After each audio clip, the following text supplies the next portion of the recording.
Okay, so as you can see, I have already torn out the plastic walls that are on the inside. All the way through. We're going to work on those doors eventually too. I'm going to keep the cab area basically the same as it is now. We have a headliner in here with the air conditioning duct work, and the air only works in the front. There's no motor here back in the back. I was going to take this housing out, but then I realized I wouldn't have any air or heat in the front, so I just decided to leave it there, and I will build a box around it. Basically, this will be the area that my bed will be going across. It will be in the back end back here, and I'll probably have about a 6 foot across by maybe 4 foot bed. So this will be underneath the bed. The bed will be raised up to about the height of the window, bottom of the window on the back doors. And so that's the plan anyway. Inside the plastic walls that I tore off, there's a nice heavy duty jack because this is a extended wheelbase van, and so it is going to be easy access now. When I do my walls, I will make sure there's some kind of access point there. So we will house this up and make sure there's a vent in case there's the need for that, so that it will have some airflow around it. And then I will have a bench with a top, bottom, and some opening on the front for storage that I can access from the inside of the cabin. That will go from this wheel well to this wheel well as like a bench that I can sit on at the edge of my bed. Inside the cabin area here, as I turn around, the bench, like if I was sitting on the bench in between the wheel wells, over there on this wall behind the driver's side is going to be a little kitchen set that I'm going to build. I have a desk that I'm going to repurpose, and I'm going to cut a hole in the top for the sink and have big heavy duty 6 gallon water tanks that I can pull in and out. And I will have some kind of pump system, foot pump or hand pump or something to pump the water out of the tank and up to the sink. And then I will take, and then there will be a gray water spill off tank also that will be under the sink. I also have some drawers and things that will fit on that, so I'll have some plastic drawers to pull in and out. This is not going to be a fancy build at the beginning. We're just going to work in stages on it. Okay, so right in this area, going across here, I will probably have some cabinets going up this wall, just in front of the beginning of that window, but not closing off the entire window. And what I will do when I'm putting my insulation in is I will cut out the cubby holes for the windows and finish around them somehow. So this area back here, as I said, bed, then bench where I'm sitting, then right here along this wall there will be some cabinetry. Up there will be the sink island. There'll probably be a little bit of cabinetry right here in front of the left wheel wall.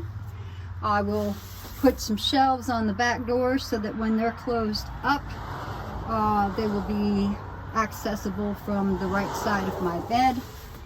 And I'll probably put some cabinets right behind the, well, I would normally say passenger seat, but we have no passengers because Bubbles is more than just a passenger. But I'll probably put some shelving up behind there as well. So I'll have a small area to step into the van between some shelving, and in between my 2 seats right there, I am going to put a cooler or some kind of camping fridge or something like that. Eventually I may look into solar to put on the roof, and I may get a Jackery or something comparable to a Jackery that I can plug into the cigarette lighter and charge while I'm driving, and also hook to fold out portable solar panels, or I can actually have someone wire it so that it hooks to the Jackery and have a sine wave inverter and a charge controller that come in the kits that you get for solar. So I haven't decided about what I'm going to do for powering yet. It may be a portable system to start. But this is the general idea of where everything's going to be. Right now, the next step that I have to do, obviously, is get this all swept out. I still have the seat belts. If you look right here, the seat belt housing from the back, there's a special bolt here. This is, you need a star head attachment for a ratchet to get these out, and I did not have it the other day. I had to go to AutoZone actually, and I got that, so I was happy to find that. So now I'm going to take these out here. I'm also going to take that seat belt down that's on the side right there, and that housing for the seat belt to be in, take all that out, and where it's connected to the floor, I will be having to remove the step right there, and I'm going to take this rubber out for several reasons.